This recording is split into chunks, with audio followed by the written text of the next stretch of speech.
السلام عليكم ورحمة الله تعالى وبركاته كسو دوادا صاحبي الموقال عصب هدي أد نغو عصبتا جانالك سبسكرايب سار جنبلالك فراسي إكوغو سودان موقال والبالكا أنسو قلينو هدي أد هورين اللي جوتنا موقالك لايك سار شير غري سدد بدن أغارواتها كسو دوادا صاحبي المركلة موقالك وكورسديني هيد يعني سميسو تلقرام جانال عصري maanta waa beertutu hore waxa ugu soo hadalnay yani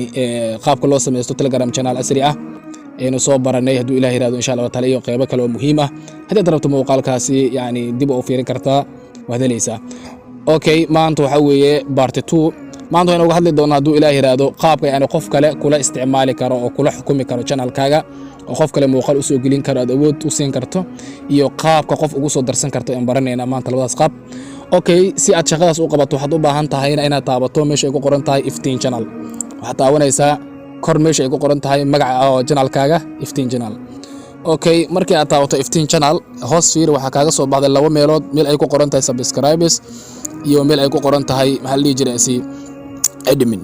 okay qaybta subscribe waxa weeye yani marka aad taabato wuxuu yani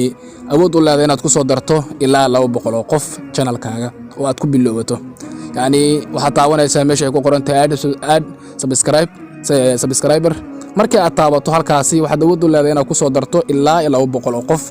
waad ku dhafanaysaa kadib dadka ay ku soo baxayo markii ay ku soo baxaan kadib waad taabanaysaa 200 markii gaarto aad ay ku dhaysaa si toos ay u soo galayaan way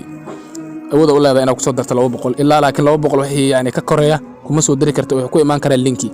okay qaybtaas waynu baranay qaybta kale hoosteed waxa weeye admin yani waxaad awood u leedahay inaad qof kale yani channelka awood u siisan oo kula xukumo